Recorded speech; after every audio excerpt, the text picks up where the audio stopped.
प्रियजनों, राधे राधे, जय श्री कृष्णा। मैं हूं सुनील भारद्वाज और आप देख रहे हैं राशि ज्योतिष दर्पण मन का सुख जीवन का। मैं चर्चा कर रहा हूं शनि के महागोचर की, जो कि 29 मार्च रात्रि 9:43 पर होने जा रहा है।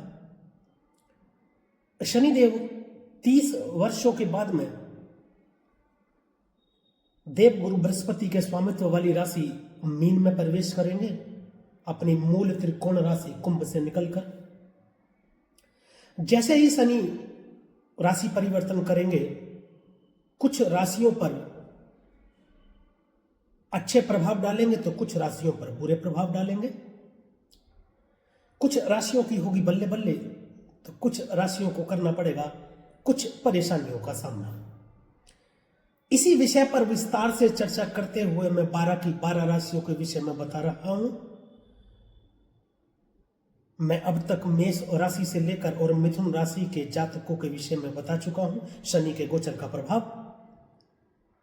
यदि इन्हीं तीनों में से आपकी कोई एक राशि बनती है तो आप मेरे वीडियो देख सकते हैं, हमारे चैनल पर उपलब्ध है।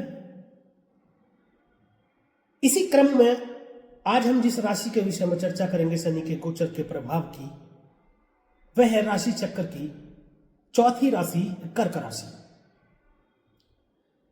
मैं बताऊंगा कर्क राशि के जातकों पर शनि के गोचर का प्रभाव, और वीडियो के अंत में कुछ प्रभावशाली उपाय भी बताऊंगा जिनके माध्यम से शनि के बुरे प्रभावों से कुछ हद तक बचा जा सकता है और अच्छे प्रभावों को कुछ हद तक बढ़ाया भी जा सकता है। तो कहीं मत जाइएगा, बने रहिएगा मेरे साथ वीडियो में अंत तक। मैं एक बात और स्पष्ट कर दूं कि मेरा ये वीडियो चंद्र और राशि पर आधारित है। मैं और स्पष्ट कर दूं, आपकी जन्म कुंडली के जिस किसी भी घर या भाव में 4 नंबर लिखा हुआ है और वहां पर चंद्रमा विराजमान है तो आपकी कर्क राशि बनती है और यह वीडियो आपके लिए है। तो चलिए परिजनों शुरू करते हैं, देर नहीं करते। आपकी राशि से जो शनि गोचर करेंगे वह करेंगे नवम भाव में, भाग्य भाव में।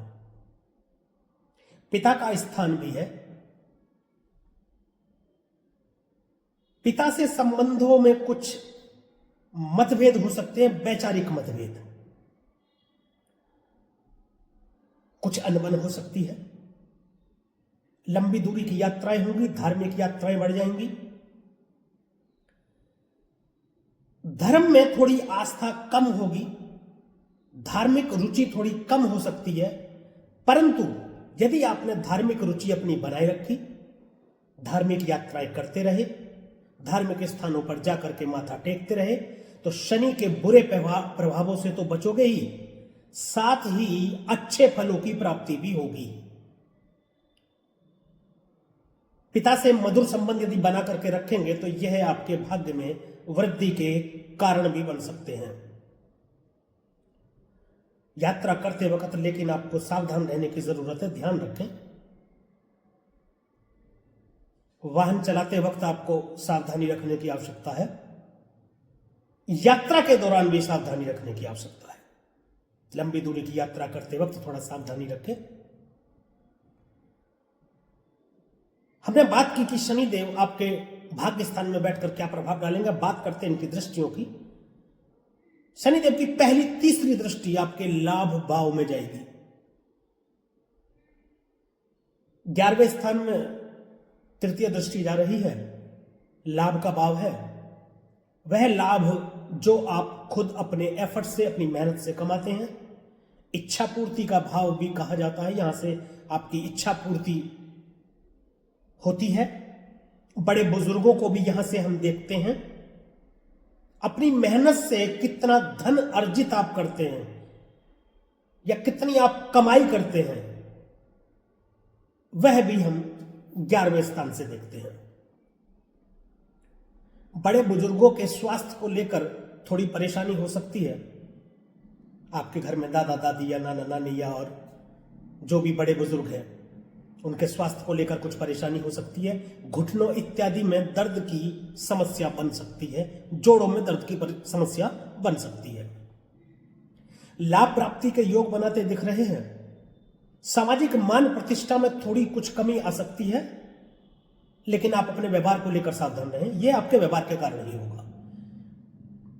जरूरी नहीं है शनिदेव जहां दृष्टि डालें वहां बुरा ही करें, अच्छा भी करते हैं। शनिदेव देखिए कर्म फलदाता है,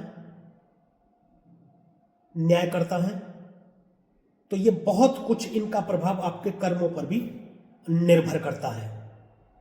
आप अपने कर्म अच्छे रखें,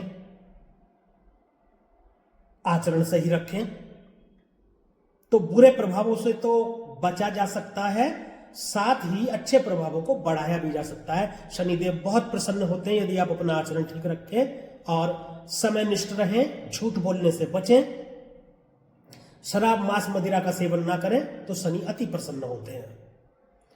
अपने कर्मों से भी आप शनि के प्रभाव को काफी हद तक शुभ कर सकते हैं। अब बात करते हैं प्रियजनों शनिदेव की और सप्तम दृष्टि की, जो कि रहेगी आपके तृतीय भाव में। छोटे भाई बहनों से किसी बात को लेकर मतभेद हो सकते हैं। देखिए तीसरे भाव में शनिदेव दृष्टि डालें या विराजमान हो, अच्छा फल प्रदान करते हैं। कोई नया काम आप शुरू कर सकते हैं। मेहनत तो आपको बहुत करनी पड़ेगी, लेकिन यहां से जब आप मेहनत करते हैं उसके बाद जो शनिदेव फल देते हैं ना, वह स्थिर होता है, अधिक मजबूत होता है। मल्टीमीडिया, टीवी, ऑनलाइन इत्यादि क्षेत्र में यदि पहले से कार्य कर रहे हैं तो उसमें वृद्धि के संकेत मिलते हैं। यदि शुरू करना चाहते हैं तो भी उसमें सफलता के योग बनते दिखते हैं, परंतु मेहनत बहुत करनी पड़ेगी। मेहनत से घबराकर यदि किसी कार्य को बीच में ही आप छोड़ देंगे तो शनिदेव भी फिर क्या करेंगे? शनि बोलते हैं तू मेहनत कर, कर्म कर, तू अच्छे कर्म कर, आचरण ठीक रख, तो मैं तुझे शुभ फलों की प्राप्ति कराऊंगा। शनिदेव शुभ भी होते हैं, हमेशा अशुभ ही नहीं होते। एक और शनिदेव की दृष्टि है दसम दृष्टि, वह जाएगी आपके छठे भाव में। रोग रिपु ऋण का भाव है, बहुत बढ़िया फल है शनिदेव का। यहां आपके शत्रुओं की तो समझ लीजिए कि शामत आ गई। कुछ ऐसे शत्रु जो आपके सामने ही आपसे शत्रुता निभाते हैं, परंतु कुछ ऐसे शत्रु भी होते हैं जो आपके सामने तो ऐसा व्यवहार करते हैं कि इस पृथ्वी पर उनसे ज्यादा हितैषी आपका कोई है नहीं, परंतु जैसे ही आपसे दूर होते हैं वैसे ही षड्यंत्र रचते हैं आपके खिलाफ, आपको नुकसान पहुंचाने का। ऐसे शत्रुओं का भी शनिदेव अपने आप ही नुकसान कर देंगे, आपको कुछ करने की जरूरत नहीं है। यहां दृष्टि डालेंगे शनिदेव और रक्षा करेंगे शत्रुओं से आपकी। कोई रोग आपका पनप सकता है या बढ़ सकता है, यदि कोई छोटा रोग है तो उसके प्रति आप जागरूक रहें, सावधान रहें। पहले से कोई रोग है तो उसका तुरंत उपचार कराएं। यदि कोई रोग इस दौरान होता है तो उसका भी समय रहते उपचार कराना आपके लिए लाभकारी सिद्ध होगा, अन्यथा वह कोई बड़ा रूप ले सकता है।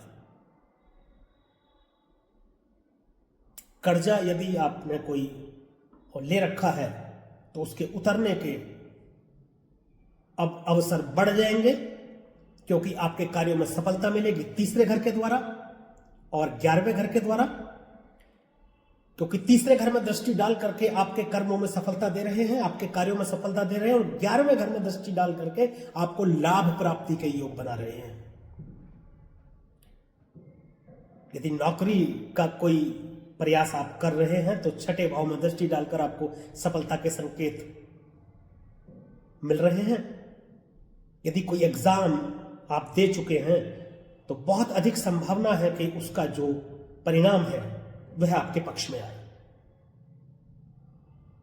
प्राइवेट या सरकारी नौकरी का प्रयास कर रहे हैं तो आप कीजिए, आपको सफलता मिलने के योग बनते हैं। छठे घर से। प्रियजनों, ये था शनि देव के गोचर का प्रभाव कर्क राशि के जातकों के लिए। अब बात कुछ उपायों की कर लेते हैं। 2 से ज्यादा मकान आपको नहीं बनवाने हैं। यदि पहले से आपके 2 मकान बने हुए हैं तो तीसरा मकान ना बनवाएं। 1 मकान है तो एक और बनवा सकते हैं। एक भी मकान नहीं है तो ज्यादा से ज्यादा आप 2 मकान बनवा सकते हैं अपने नाम से।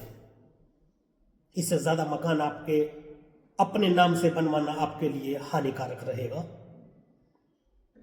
पिता और दादा से संबंध मधुर रखेंगे तो शनि देव के शुभ फलों की प्राप्ति आपको होती रहेगी। धार्मिक स्थानों की यात्राएं करते रहें, शनि देव के शुभ फलों की प्राप्ति आपको होती रहेगी। तो प्रियजनों, आज के लिए, अभी के लिए बस इतना ही। यदि यह वीडियो आपको अच्छा लगा हो, दी गई जानकारी से आप संतुष्ट हो, तो हमें कमेंट करके अवश्य बताएं और वीडियो को लाइक करें, शेयर करें और चैनल को सब्सक्राइब अवश्य करें, ताकि इसी प्रकार की और भी महत्वपूर्ण जानकारियां आप तक समय पर पहुंचती रहें। अब मुझे दीजिए आज्ञा, मिलेंगे अगली वीडियो में एक और राशि के विषय में चर्चा करेंगे, शनि के गोचर के प्रभाव की। तब तक के लिए प्रियजनों और राधे राधे, जय श्री कृष्ण। और आप देखते रहिए राशि ज्योतिष, दर्पण मन का, सुख जीवन का।